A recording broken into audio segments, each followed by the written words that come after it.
Welcome to Mercy Speaking.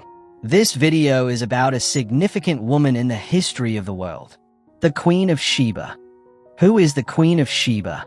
Today, we are diving into knowing who the Queen of Sheba is, her history, her legend, and her historical impact. The Queen of Sheba, also known as Makeda in Ethiopian tradition and Bilkis in Islamic tradition, stands as one of the most captivating and enigmatic figures in ancient history and mythology. Her story, woven through the threads of biblical texts, historical accounts, and cultural legends, has fascinated scholars, artists, and storytellers for millennia. While concrete historical evidence remains scarce, the enduring power of a narrative speaks volumes about the cultural exchange, political intrigue, and the enduring allure of powerful female leadership in the ancient world. Historical context and origins. Identifying the precise location and historical reality of the Queen of Sheba's kingdom remains a subject of ongoing scholarly debate. The most widely accepted theory places Sheba in the ancient kingdom of Saba, located in present-day Yemen and Eritrea. Saba flourished as a major trading power from the 8th century BCE to the 6th century CE, controlling lucrative trade routes across the Red Sea and the Arabian Peninsula. Its wealth was derived from the production and trade of frankincense, myrrh, and other valuable commodities. Archaeological evidence suggests that Saba was a sophisticated and prosperous civilization, with advanced irrigation systems, impressive architecture, and a complex social structure. Inscriptions and historical records from the period mention Sabean rulers and their interactions with neighboring kingdoms, but no definitive record explicitly names a Queen of Sheba. This absence of direct evidence has led some scholars to question the historicity of the biblical narrative, while others argue that the queen may have been a powerful Sabean ruler whose name and deeds were later embellished and incorporated into religious and cultural traditions. Alternative theories propose that Sheba may have been located in Ethiopia, where the queen is revered as Makeda, a pivotal figure in the nation's history and religious heritage. The Ethiopian Orthodox Tewahedo Church claims that the queen visited King Solomon in Jerusalem and conceived a son, Menelik I, who later founded the Solomonic dynasty that ruled Ethiopia for centuries.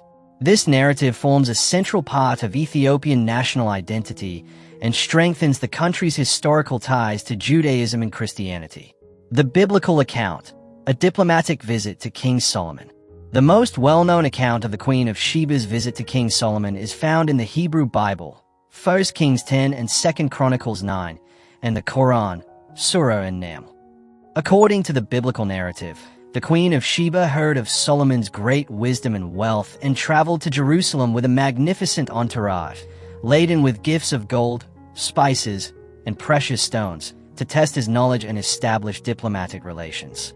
The Bible describes the queen's visit as a mutually enriching exchange of knowledge and gifts. She posed riddles and difficult questions to Solomon, who answered them with unparalleled wisdom. Impressed by Solomon's intelligence and the splendor of his kingdom, the queen declared, "The report I heard in my own country about your achievements and your wisdom is true. But I did not believe these things until I came and saw with my own eyes. Indeed, not even half was told me. In wisdom and wealth you have far exceeded the report I heard." 1 Kings 10 verses 6-7. The biblical account emphasizes the queen's admiration for Solomon's God and the prosperity of his kingdom. After her visit, she returned to her own land, carrying with her the wisdom and knowledge she had gained in Jerusalem. The biblical narrative does not mention any romantic relationship between the queen and Solomon, focusing instead on the diplomatic and intellectual exchange between two powerful rulers. Legends and folklore cross cultures. Beyond the biblical account, the Queen of Sheba has become a central figure in numerous legends and folk tales across various cultures, each adding its own unique perspective to her story. Ethiopian tradition. In Ethiopia, the Queen of Sheba, known as Makeda, is a national heroine and the ancestor of the Solomonic dynasty.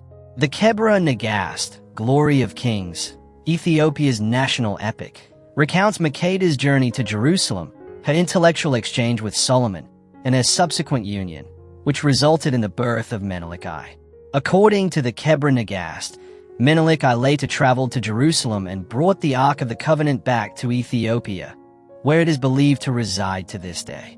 This narrative serves as a cornerstone of Ethiopian national identity and legitimizes the Solomonic dynasty's claim to power. Islamic tradition. In Islamic tradition, the Queen of Sheba is known as Bilkis. The Quran describes her as a wise and powerful ruler who initially worshipped the sun. When Solomon, known as Sulaiman in Islam, invited her to embrace the one true God, Bilkis initially resisted but was eventually convinced by Solomon's wisdom and the power of his faith. She converted to Islam and became a devout follower of Allah. Islamic tradition often portrays Bilkis as a figure of great intelligence and piety, highlighting her ability to recognize the truth and embrace the message of Islam. Jewish folklore. Jewish folklore portrays the Queen of Sheba as a figure of great beauty and intelligence, but also introduces elements of mystery and the supernatural. Some legends suggest that she was a jinn, a supernatural being with magical powers. Other stories recount Solomon's attempts to trick her or test her, often with humorous or cautionary results. These legends reflect a complex and multifaceted view of the queen, acknowledging her power and wisdom, while also emphasizing the potential dangers of excessive pride or supernatural influence. Cultural significance and artistic representations. The Queen of Sheba has inspired countless works of art, literature, and music throughout history. Her image has been depicted in paintings, sculptures, and tapestries, often portraying her as a regal and exotic figure adorned with jewels and fine garments. Renaissance artists such as Piero della Francesca and Hans Memling created stunning visual representations of the Queen's visit to Solomon, capturing the grandeur and opulence of the encounter. In literature, the Queen of Sheba has been the subject of poems, plays, and novels. William Shakespeare mentions her in Henry VIII, and numerous other writers have explored her character and her story in their works. G.A. Henty's historical novel The Queen of Sheba, 1898, depicts her as a noble warrior queen. Musically, the Queen of Sheba has inspired operas, ballets, and orchestral pieces. George Handel's oratorio Solomon features a famous aria known as The Arrival of the Queen of Sheba, which is often performed as a standalone piece. These artistic representations reflect the enduring fascination with the Queen's story and her symbolic representation of wealth, power, wisdom, and exoticism. The Queen of Sheba as a symbol. The Queen of Sheba's enduring appeal lies in her multifaceted symbolism. She represents a powerful female ruler who commands respect and admiration in a patriarchal world. Her visit to King Solomon symbolizes the importance of diplomacy, cultural exchange, and the pursuit of knowledge. She embodies the wealth and prosperity of ancient trade routes and the allure of exotic lands. Furthermore, her story resonates with religious themes of faith, wisdom, and the recognition of divine truth. The Queen of Sheba serves as an archetype of female leadership, demonstrating that women can possess intelligence, political acumen, and the ability to rule effectively. Her character challenges traditional gender roles and provides a positive role model for women in positions of power. Her journey to Jerusalem symbolizes the quest for knowledge and understanding, highlighting the importance of intellectual curiosity and the willingness to learn from others. The Queen's story also underscores the significance of cross-cultural dialogue and the exchange of ideas between different civilizations. Her visit to Solomon fostered mutual respect and understanding between two powerful kingdoms, demonstrating the potential for peaceful coexistence and collaboration. By embracing different perspectives and engaging in open communication, societies can overcome barriers and build stronger relationships. Ultimately, the Queen of Sheba's legacy is one of empowerment, enlightenment, and the celebration of human potential. Her story continues to inspire and captivate audiences around the world, reminding us of the enduring power of wisdom, diplomacy, and the pursuit of a more just and equitable world.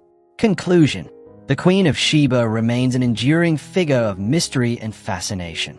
While historical evidence of her existence is limited, her story, woven through religious texts, legends, and cultural traditions, continues to inspire artists, writers, and scholars.